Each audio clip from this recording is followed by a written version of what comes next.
Segundo bloque de arquitectura paisajista. Seguimos hablando de árboles y hoy vamos a compartir junto al ingeniero agrónomo Norman Dissek otro de los ejemplares que forman parte de este plan de director de arbolado urbano. En este caso vamos a hablar de liquidámbar.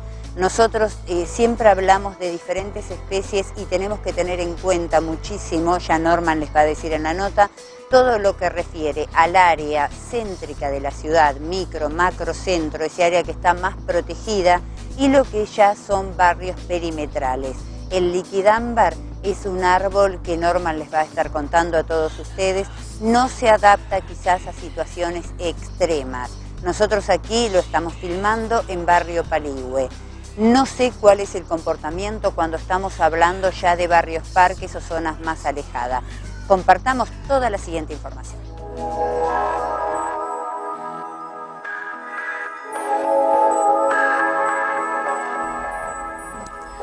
Bueno, ¿cómo les va? Aquí continuando con el tratamiento y el conocimiento de los árboles que constituyen nuestros nuevos amigos del Plan Director de Arbolado Urbano que está elaborando la Municipalidad de Bahía Blanca. Hoy quiero charlar un poquito con ustedes sobre una especie poco conocida, poco difundida en la ciudad, porque no es una especie que podría crecer en cualquier lado y de alguna manera representa un desafío. El liquidámbar, nuestro respetado y apreciado liquidámbar. Les cuento que hay otras provincias con inviernos más fríos y climas mucho más húmedos en verano, donde el liquidámbar es la estrella, es la vedette del arbolado urbano. En nuestra zona, el gran problema que plantea el liquidámbar es el deterioro o la quemadura que sufre su follaje cuando está muy expuesto a los vientos calurosos y secos, y en especial en lugares que no están para nada reparados del viento.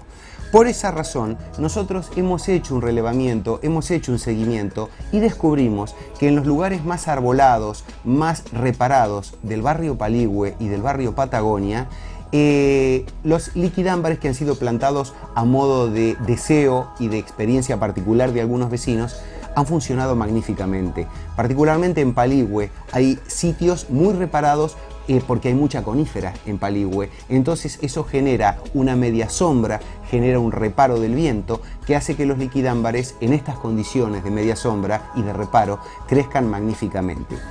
Como lo van ustedes a poder apreciar en las imágenes que acompañan mi voz, el liquidámbar tiene un porte más bien parecido al de las coníferas, es un porte perfectamente piramidal, más angosto en su punta y más ancho en la base. Una corteza con una rugosidad y una estructura increíbles, es muy parecida a la del alcornoque, unas cicatrices, unas grietas en sus cortezas que le dan un valor decorativo único. No hay muchos árboles que tengan una corteza de este tipo. Una distribución de ramas muy prolija, muy pareja en cuanto a su arquitectura. Y cuando aparecen las hojas, que tienen el aspecto de una mano, son hojas palmadas que nos recuerdan en muchos sentidos a las de los arces, son verdes. Pero digamos que la nota de color que da el árbol más, digamos, más destacada o que más asombro genera en la población es el otoño.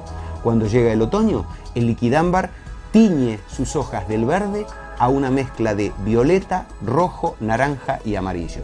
Es algo magnífico, Créanme que donde hay una vereda que tiene un liquidámbar y la gente ve en otoño hojas en el suelo, no puede evitar detenerse a juntar algunas hojas y a contemplarlo, porque es una fiesta para los ojos. Como es un árbol con este porte de conífera, justamente, a pesar de que tiene hoja caduca y no es conífera, no conviene estropearle esa característica natural del árbol. Por eso preferimos que se coloque en lugares donde no hay cableado aéreo, para no generar ningún tipo de incompatibilidad entre el ápice, entre la punta del árbol, y cables que pudieran interferirse en su camino. También se coloca con una equidistancia importante, grande, para que el árbol desarrolle bien y no adquiera tanta altura.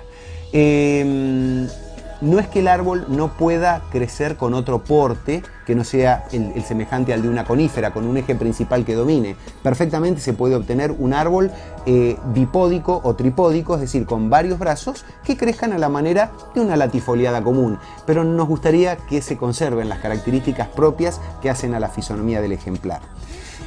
Por último, les cuento que una vez que se produce la caída del follaje, permanece un fruto bellísimo en el árbol, portado o acompañado con semillas, que incluso es muy usado en artesanías porque es sumamente decorativo. Es una cabezuela dura con algunos anzuelos y completamente rodeada de semillas, y es suspendida por un pedúnculo que la contiene, muy semejante a como ocurre con el fruto del plátano, pero en este caso con un mayor valor decorativo.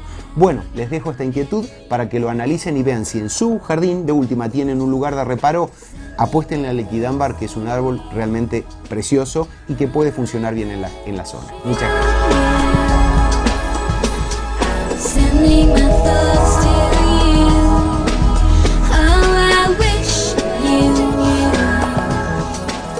Seguimos hablando de fichas técnicas, pero en este caso bajamos en escala y nos vamos a nuestro jardín. Y dentro del jardín vamos a estar hablando de Iberis, esta herbácea pequeñita que muchos la usamos como cubresuelo. Hoy, día de agrónomos en el programa, vamos a compartir esta ficha técnica junto a la ingeniera agrónoma Cristina Gallego.